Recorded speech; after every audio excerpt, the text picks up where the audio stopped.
Wait. I'm not ready.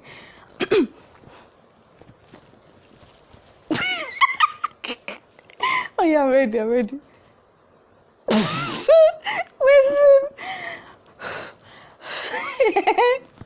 Oh yeah, I'm ready. Ow!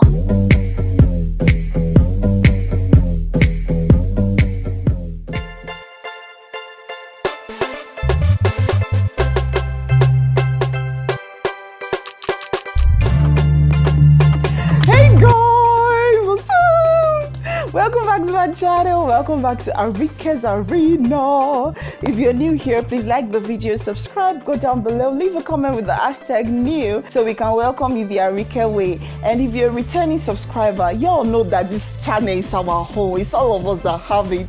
Okay, so what are we doing today? There's our inspirational something as always. There's our countdown. There's our what else? I'm ranting. And then we're having a guest. Oh, a learned individual.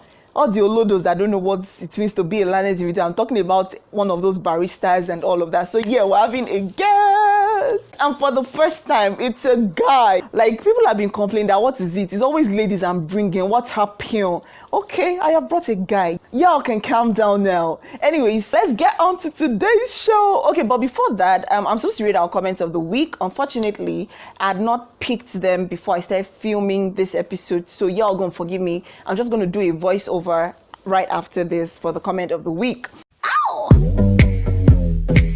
Okay, so I picked 4 comments. The first one is from Ayomide Adekoya. Arike, thank you for making my day today. It's much deeper than that, but words fail me. Is there a way someone can like twice? Teary eyes. Thank you so much, Ayomide. This means a lot. Adeboye Bangboye. Lol, this episode adds so much energy and vibes. Your energy and joy is contagious. 100 and laugh. Respect, fire. We sha did not see Keiko. Laugh. Keep the energy. I love it. Thank you so much. Please, nobody should ask me for cake. It's not me that do buy it. Oh my god. Okay, the 4th one, I actually picked 2 comments unknowingly, but they're short comments anyways. So the first one is from Gladness Gbotoluwa. The inspiration really hits home. Honestly, I like it. Like, it gives me joy when people talk about the inspiration, because like, it's my baby. Like, of the entire episode, that's the most important part to me. So all the other ones is just side attraction. So it's really exciting when, you know, I come to learn that it's touching people and making a difference. So thank you. Then the next one is from I Am Soul. Your hair is so pretty. Your energy is contagious. Hey, everybody be talking about my energy. Okay, then the last one is from Uche Nwaha. Do I love this vlog? Yes. For the birthday, I literally caught, I think he meant, okay, I was literally caught at dancing. You know, that kind of thing. I love the joy I saw. Thank you for always reminding us what matters with your week inspiration. Oh, another talk about the week inspiration. Oh, honestly, I'm blessed to have you guys. Anyways, talking about the week inspiration, let's get to today's week inspiration. Okay guys, so for our inspiration today, this episode was actually sort of inspired by our guest, because, you know, he went from being ordinary to, you know, achieving something extraordinary. And you know, when we're much younger, we used to hear to achieve the extraordinary, you must do the extraordinary, you must be extraordinary, and blah blah blah. Then along the line, I stumbled on another quote that said, you do not have to be extraordinary to achieve extraordinary things. You just have to do the ordinary things in extraordinary ways. And that kind of struck me because, yeah, how do I put it? I feel like we don't maximize our potentials. Like, in each one of us, we're capable of doing great things, mighty things. But it's like we're always so complacent. We're okay with just being normal. You know, you're in a class of 50, you manage and reach 45. What happened? You have already put 5 people in the back. What else do you need from life? You know.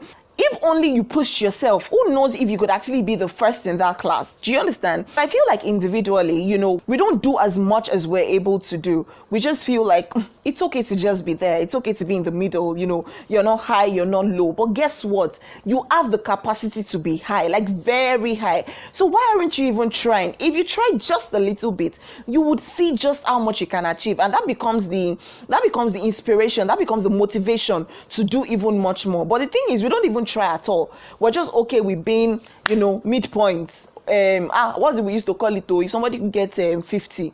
Oriyomi in Yoruba is like saying, my head saved me, at least I did not fail. Do you understand? And a lot of us just get comfortable being at the Oriyomi lane, like, you know what? I'm doing fine. I did not fail. I did not pass too much. Well, okay. But I'm here to tell you that you're not okay being at the middle, because you can do much more. Because guess what? Every one of us has, the potential for excellence in one thing or the other.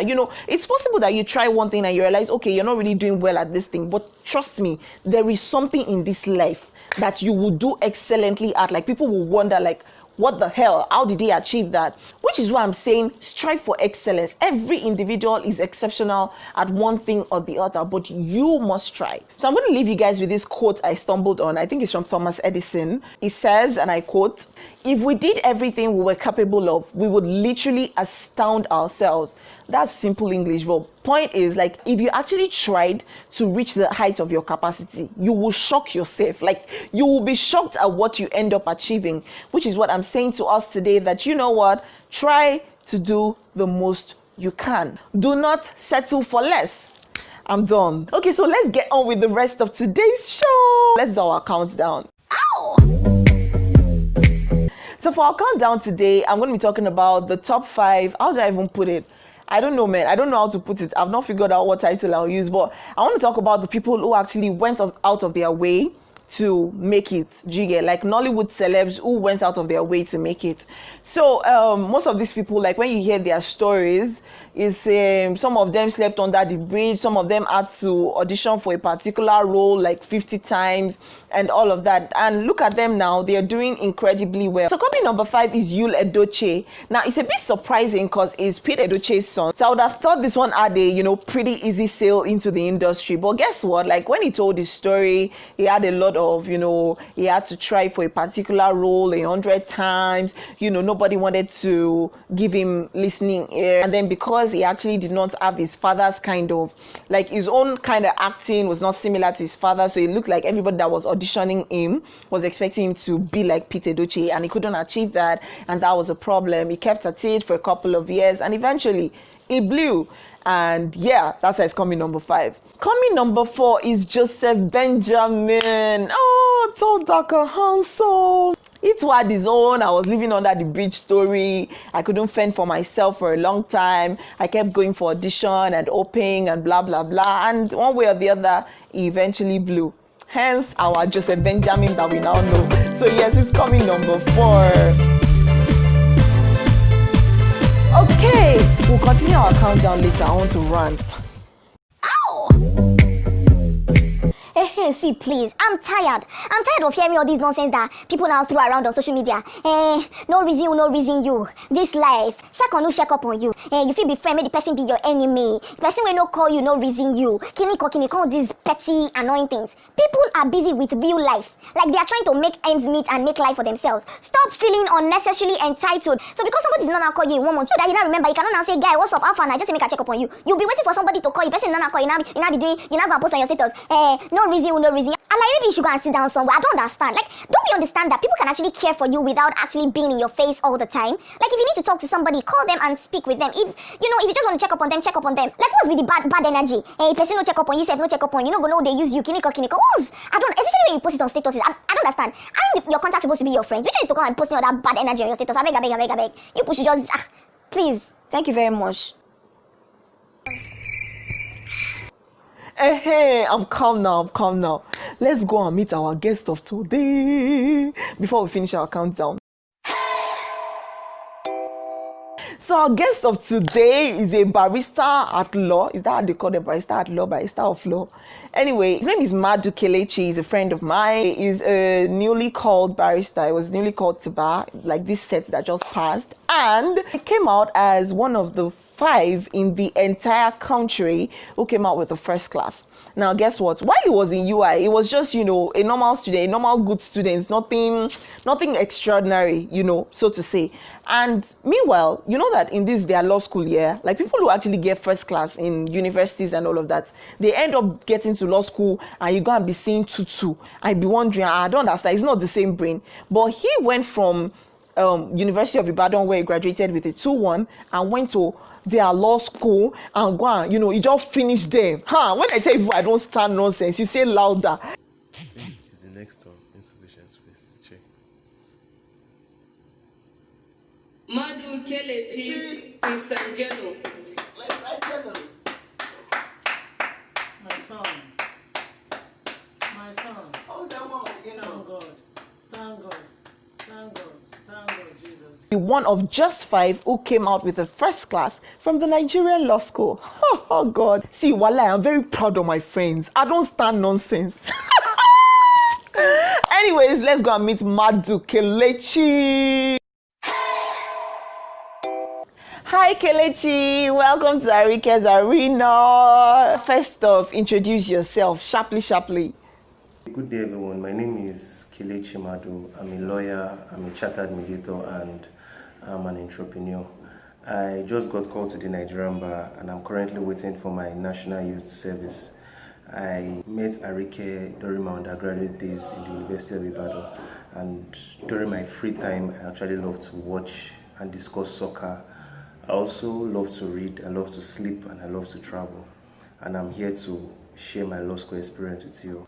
Okay, so you just finished from the Nigerian law school with a first class. How did you do it? What was your drive? Because I know you weren't all that in UI. So how did this happen? My major drive at the Nigerian law school was to make my parents proud, amongst other things. And the only way I could think of making them proud was to make a first class, and to the glory of God, it happened. Okay, what would you say is the best part of that experience? The best part of my experience at the Nigerian law school was that I got to meet and interact with new people during my stay, because at the Nigerian law school I got to meet people from different universities, both within and outside the country, and I made a whole lot of new friends. Then also, law school also helped me to improve my relationship with God. And during that period, I also got to explore and tour around the beautiful places in Abuja. And it was a very, very interesting experience for me. Okay, and what would you describe as the most challenging part of that experience? Okay, so my major challenge at the Nigerian law school was basically coping with the voluminous and bulky law school calendar. Because at the Nigerian law school, you have to read for about, let me say, 6 to 8 hours almost every day, because we treat about 80 topics in 18 weeks. So the time is not even enough for an average law school student to even cover this very bulky and voluminous syllabus. Also, another challenge I had was that I wasn't doing so well with the harsh Abuja weather conditions and the mosquito bites. Okay, so finally, what have you learned from the Nigerian law school experience? I mean, your achievements and all of that. Basically, just give a few words of advice for the people of ARIKE'S Arena. Okay, so on a final note, I want to leave everyone here with the words of Colin Powell. There is no secret to success. It's as a result of hard work, preparation, and learning from failure. So we should all learn to embrace hard work, and definitely success will be ours. All right, thank you so much for honoring our invitation, Kelechi. It was nice having you. So thank you very much, ARIKE, for having me on your platform. I'm indeed very grateful. It has been an honor. Okay, guys, there you have it. I hope you guys had fun. I hope you enjoyed listening to Kelechi. So let's finish our countdown. Our 3, 2, 1. Ow! So coming number 3 is Mercy Johnson. Okay, Asura was actually pretty touching. Like she She literally had to suffer through Nollywood. Like, even when she actually started acting, you know, she said she took roles and she was paid peanuts, but she couldn't even refuse, because as far as she was concerned, all she wanted to do was just put her face out there so that people can start getting used to her and just knowing her and just, you know, basically having a name. So she had to suffer through terrible directors, you know, terrible roles and all of that. But we are happy for her. She has made it now. So yeah, it all paid off. Then coming number 2 is Ramsey Nouah. Our fine boy from old times. I cannot even understand how a fine boy like him suffered, but oh well. According to his story, he had his own grass to grace and he to, you know, had to take terrible roles. And he, in fact, he said he slept under the bridge, and I'm like, fine boy like you, what are you doing under the bridge? But oh well, we're happy for him. And we've not been seeing his face much, but I think that's because he has a lot of projects he's working on. So we're happy for him. Finally, snatching our number 1 spot is drama. Omotola jalade. Okay, I was shocked too when I found out she too had a grass to grace story, but I guess it proves the saying that, you know, you never really see the work like on the outside. Like, nobody shows you all the work that goes before the success. All we see is success. Like, now I look at Omotola and I cannot even imagine that she too was at a level where she had to be begging for roles and things like that. But anyways, she's coming out number 1.